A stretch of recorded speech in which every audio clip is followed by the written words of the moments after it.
Yung pong mga names kasi na lumabas ngayon, medyo bago rin po yung iba, 'di ba? Kumbaga hindi siya lumabas before. So kayo po ba nagkaroon din po ba ng efforts to know kung ano yung records nila sa Philippine Statistics Authority? Meron ba silang records ng kapanganakan, kasal, or kamatayan po? Kung maalala po ninyo, nung pong panahon nung Committee on Good Government nung 19 Congress, kasama po sila sa mga sinumite namin sa PSA at lumalabas doon sa record halos 70 or 80% ng mga pangalan na sinubmit o ginamit dito sa acknowledgement receipt. Lahat po ay wala pong petsa ng kapanganakan, wala rin petsa ng kamatayan. Enzo Recto, kalaban ang katiwalian at kasinungalingan, kakampi sa katotohanan at kabutihan. Assessment ng prosecution team when it comes to these names? Are they parang at the very least questionable? Kasi parang kumikita natin may Andy Lim, di ba? May Miko Harina, ayun po. And also, ilan po yung ARs in total? And how much in total po itong na-release? Lumalabas yung mga ARs, no? Nasa more than 3,000, almost 4,000, 3,800? 3,800 plus. So, ito yung mga ARs. Pero, kagaya nga ng binanggit kanina ng ating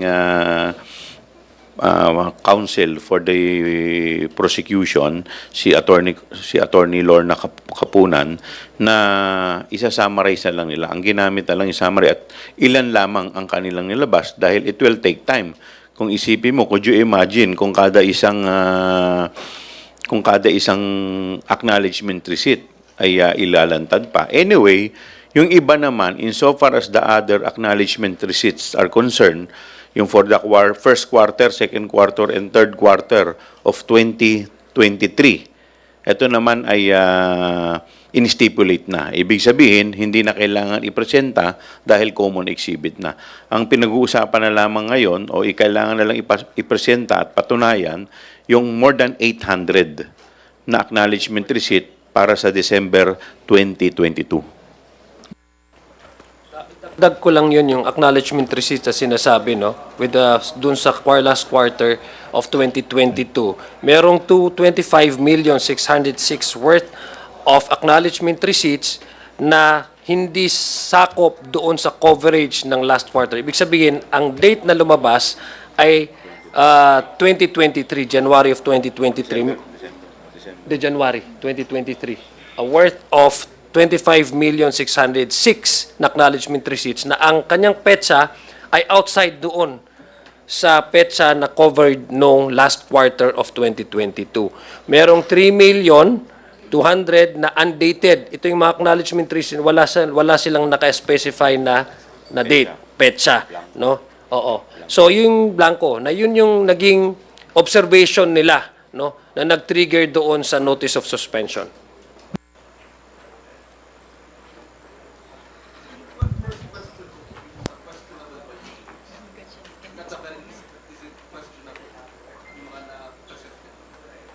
Well, questionable kasi nga naging ano sila eh.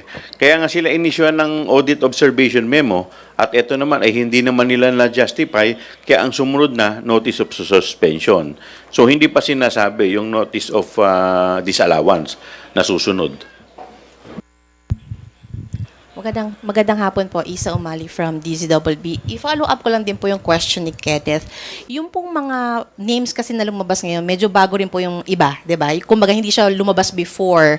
So kayo po ba nagkaroon din po ba ng efforts to know kung ano yung records nila sa Philippine Statistics Authority? Meron ba silang records ng kapanganakan, kasal, or kamatayan po? Kung maalala po ninyo, nung pong panahon nung Committee on Good Government nung 19 Congress, kasama po sila sa mga sinumite namin sa PSA at lumalabas doon sa record halos 70 or 80% ng mga pangalan na sinubmit o ginamit dito sa acknowledgement receipt. Lahat po ay wala pong petsa ng kapanganakan, wala rin petsa ng kamatayan. So lumalabas, sila ay hindi nag-i-exist na tao. So masasabi po talaga na fictitious tong mga to? Well, hindi pa natin masasabi. Well, pwede nating sabihin ginamit silang pseudonym. 'Di ba? Kasi ginagamit naman daw nila yan sa Intel. Pero ang susunod na magiging tanong dyan, sino yung totoong tao?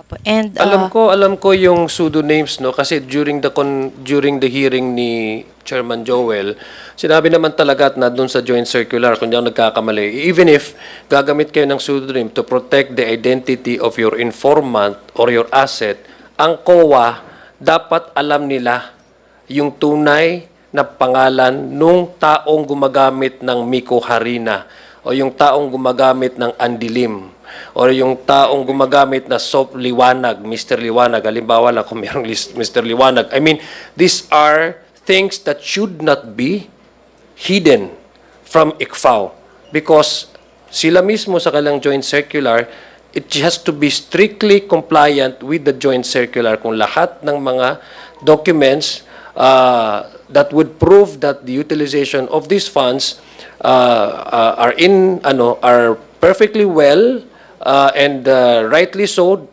implemented.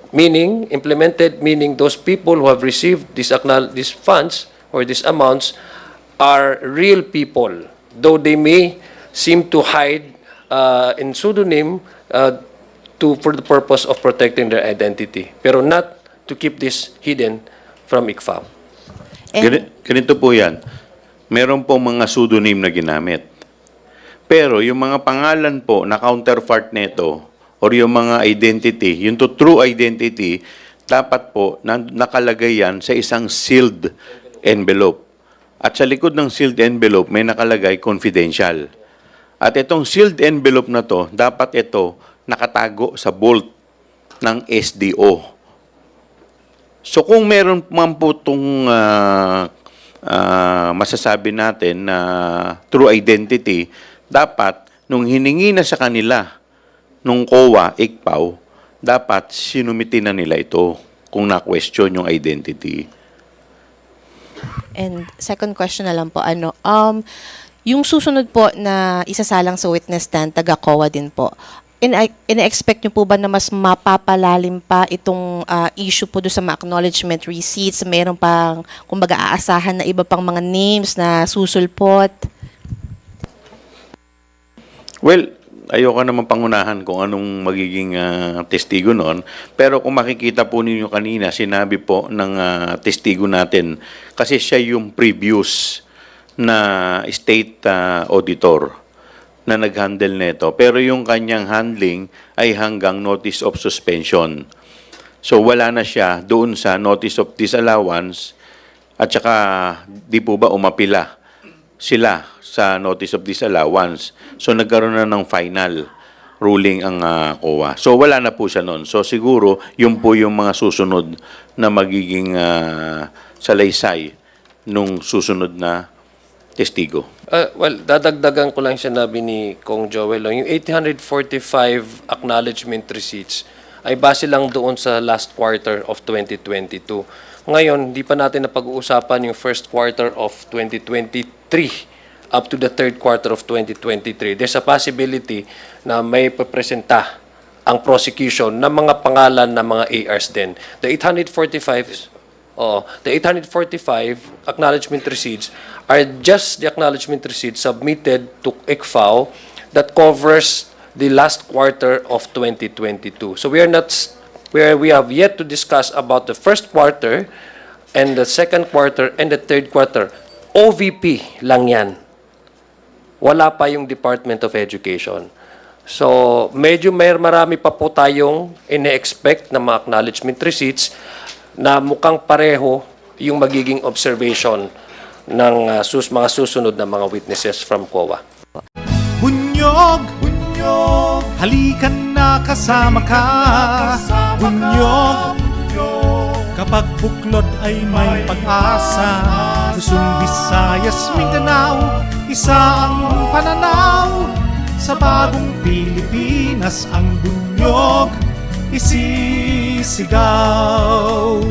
Bunyog, bunyog, bunyog.